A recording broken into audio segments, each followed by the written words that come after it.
प्रत्याशी मीना रावत जी हमारे बीच में आ चुकी हैं और मैं जैसा कि बता रहा था कि वे आत्मनिर्भर सेल्फ डिपेंडेंट महिला हैं।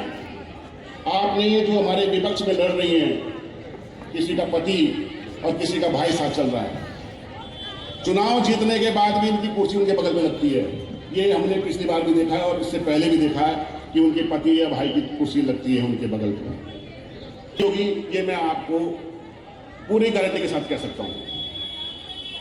हमारे बीच में जो तमाम लोग आए हैं, सिर्फ एक बार कॉल की और हमारा पूरा कांग्रेस परिवार हमारे बीच खड़ा है।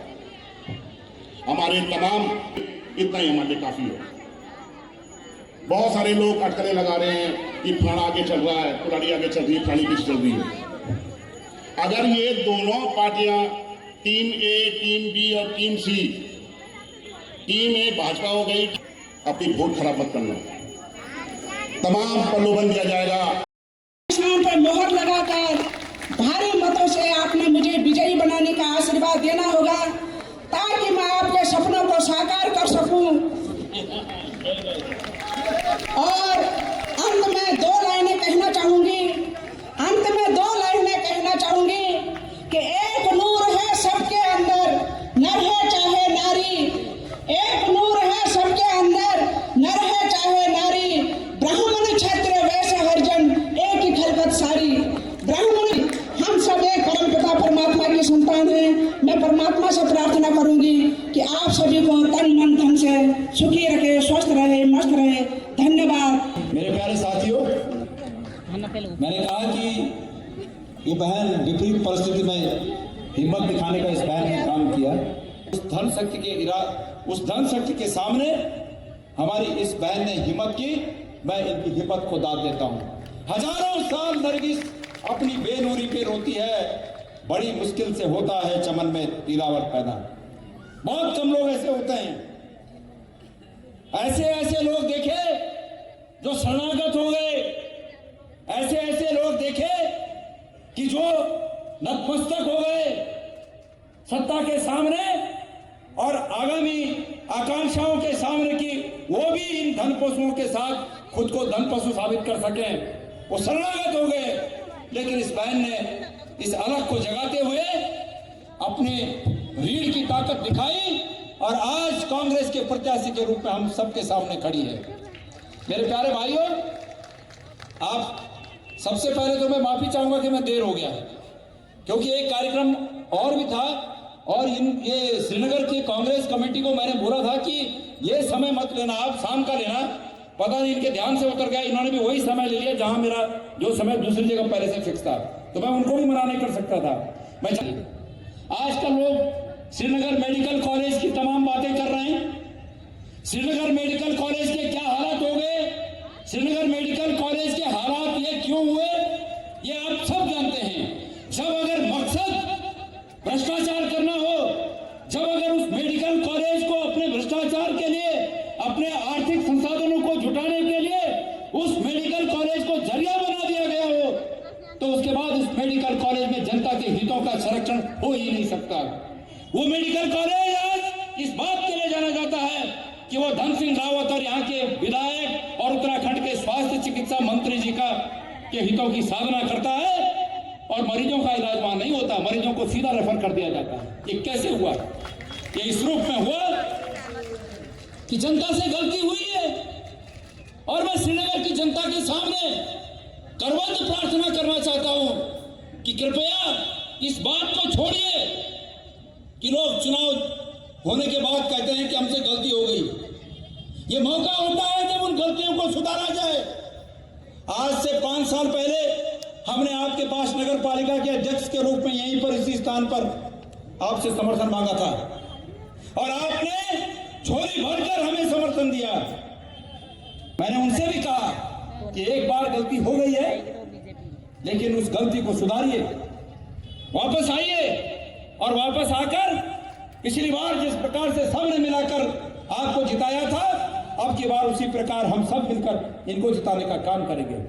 लेकिन मुझे अफसोस है कि मैं उन्हें नहीं समझा पाया। लेकिन उसके बावजूद मैं श्रीनगर के उस आम मतदाता से अपनी बात के निवेदन के रूप में अपना प्रार्थना पत्र यहाँ के मतदाता के चरणों में रखना चाहता हूं कि जिन्होंने अतीत से लेकर अब तक, बहुत से ऐसे हैं जो कभी इन मीटिंगों में नहीं आते, बहुत से ऐसे हैं जो कभी फेसबुक पर कमेंट नहीं करते, बहुत से ऐसे हैं जो सार्वजनिक जगहों पर मेरा नाम लेना भी उचित नहीं समझते, लेकिन पता नहीं कितने चुनाव से चुपचाप गणेश गोदियाल को आशीर्वाद देते आ रहे हैं। मेरा निवेदन लोगों के पास है कि अगर गणेश गोदियाल को राजनीति में मजबूत रखना चाहते हो, गणेश गोदियाल को अगर आप लोग चाहते हो कि 2027 में इस प्रदेश में अलग जगह कर एक परिवर्तन की लहर को गणेश गोदियाल स्थापित कर सके, तो उसके लिए ये नगर निगम का चुनाव मेरे लिए आधार का काम करेगा। मैं उन्हें उनके पास ये निवेदन लेने के लिए आया हूं। आपने नहीं रोका तो ये माना जाएगा कि उस काजल के सौदे में आपके हाथ के उस कालिक से रंगे हुए हैं मुख्यमंत्री जी, और इस उत्तराखंड का जनमानस आपको माफ नहीं करेगा। भ्रष्टाचार के नए नए तरीके बनाए जा रहे हैं, भ्रष्टाचार के नए नए तरीके इजाद किए जा रहे हैं। भ्रष्टाचार किस प्रकार हो सके इस पर रिसर्च करने के लिए इन्होंने प्रयोगशालाएं बनाई हुई हैं। मुझे चिंता इस बात की है कि अगर भ्रष्टाचार को आम लोगों ने इसी तरह स्वीकार कर लिया, लोग सड़कों पर अगर नहीं आए, तो निश्चित रूप में इस प्रदेश का हित तो नहीं है।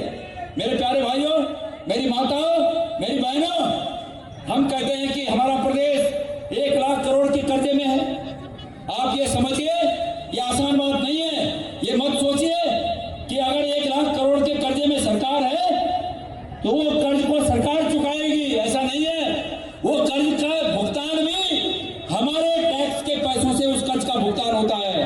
अगर हम नहीं चुकाएंगे तो हमारी आने वाली जनरेशन चुकाएंगी। ये होता है सरकारों में। इसलिए मैं आप सबसे विनम्र निवेदन करने आया हूं कि मैं इस मौके पर आपसे इतना निवेदन कर सकता हूं कि हमारी इस बहन मीरा रावत को, मैंने अगर इस क्षेत्र के लिए, मैंने अगर इस उत्तराखंड की राजनीति में एक शुचिता का अध्याय शुरू करके उस कठिन पथ पर चलता हुआ मैं यहां तक पहुंचा हूं, अगर इसमें कोई भी भलाई मेरे श्रीनगर के मेरे प्यारे मतदाताओं को अगर नजर आती है तो मेरी उस भलाई को इस बहन मीरा रावत के सिर पर आशीर्वाद के रूप में रख देना, मैं इतना आपसे चाहता हूं। मैं उम्मीद करता हूं कि यहां का शिक्षित मतदाता इस बात को समझेगा। अगर मेयर बनेंगे और तो किसी का पति मेयर बना रहेगा, किसी का भाई मेयर बना रहेगा, लेकिन ये बहन आपकी मेयर बनी रहेगी, आपके लिए काम करेगी। मुझे वो वक्त याद आया जब इस बहन ने मेरी कलाई पर राखी बांधी और मुझे उस राखी की याद है। हम एक ही बात में कमजोर हैं कि गणेश गोदियाल ने भी कभी भ्रष्टाचार करके धन इकट्ठा नहीं किया। हमने यहां पर वीरेंद्र नेगी जी हैं, जब मैं विधायक था तो इस श्रीनगर में एक ही काम, ये हॉट मिक्स के काम, ये तो हुए, ये सब छोटे मोटे काम हैं, लेकिन इस श्रीनगर को बचाने के लिए जो सुरक्षा दीवार आज भी काम आ रही है वो करीब 60 से 70 करोड़ रुपए की एक ही काम था। अगर मैं भी आज के मंत्री जैसा होता तो मैं भी किसी ठेकेदार से बात कर लेता कि भाई सुनो, इतना मेरी जेब में डालो, मैं भी चुनाव लड़ने वाला हूं और बाकी का तुम देख लेना, मैं भी कहता। लेकिन ये नेगी जी और इनके तमाम वो बीजेपी के, कांग्रेस के ठेकेदार इस बात के गवाह हैं कि गणेश गोदियाल ने इन चीजों में बीजेपी कांग्रेस नहीं किया। गणेश गोदियाल ने यह सुनिश्चित किया कि काम सही होना चाहिए। आपकी डांग की सड़क आज तक इस बात के सा खड्डा नहीं पड़ा। और धन सिंह रावत जी, एक 20 मीटर भी नहीं, 15 मीटर का एक पैच छूट गया था, 7-8 साल बीत गए, लेकिन धन सिंह रावत जी वो एक पैच आप नहीं बना पाए। आज नगर निगम में इन्हीं के लोग, ये बात को आपने सार्वजनिक रूप में मंच पर सुना होगा, आपने फेसबुक में सुना होगा, इन्हीं के लोग आरोप लगा रहे हैं कि नगर पालिका के पैसे से भारतीय जनता पार्टी के नेताओं के मकानों पर एसी लग रहे हैं, भारतीय जनता पार्टी के नेताओं के मकानों पर टाइल लग रहे हैं नगर निगम के पैसे से। 3 साल में क्या किया? यही किया, 4 को 8 किया, यही किया, और क्या किया? तो अगर आप लोग चाहते हो कि भ्रष्टाचार पर नकेल लग सके और विशुद्ध रूप से एक महिला जो सिर्फ और सिर्फ कहीं से गाइड ना होकर सिर्फ और सिर्फ श्रीनगर के मतदाताओं से गाइड होगी, अगर इस प्रकार से अगर आप चाहते हो तो उसमें एक ही हमारी बहन मीना रावत जी खरी उतरेंगी। मैं आपको विश्वास के साथ इस बात को कह सकता हूँ। बसे हुए लोग 100 सालों से बसे हुए लोगों को धमकाया जा रहा है कि तुमको हम यहाँ से हटा देंगे अगर तुम वोट नहीं दोगे। मैंने उन्हें कहा कि मेरी माँ बहनें थी, मैंने कहा बहनों तुमको डराया जा रहा है? बोली हाँ डराया जा रहा है। मैंने कहा जो तुम्हें डरा रहा है वास्तविक रूप में वो तुमसे डरा हुआ है, इसलिए तुमको डरा रहा है। और अगर तुम्हें डराया जा रहा है तो तुम्हारे अंदर कुछ न कुछ ताकत है कि जिस ताकत के आधार पर वो डर रहे हैं, और वो ताकत वो है कि जो संविधान ने तुम्हें ताकत दी है कि एक एक वोट का अधिकारी प्रत्येक व्यक्ति है। ये जो ताकत संविधान ने दी है उस ताकत से ये डर रहे हैं, लेकिन आपने डरना नहीं है। संविधान ने दी हुई इस ताकत का प्रयोग अपने मन से करना है। जिसको आप चाहते हो उसको अपना मत देना है बिना डर के। आज हमारे कर्मचारी भाई तमाम कर्मचारी हैं, दुकानदार हैं, छोटे होटल चलाने वाले लोग हैं। अरे भाई कभी ऐसा शासन देखा था कि अगर लग जाए कि आप कांग्रेस की तरफ हो या लग जाए कि आप उनकी तरफ नहीं हो तो सीधा संदेश आ जाता है कि तैयार हो, फूड इंस्पेक्टर आ जाएगा।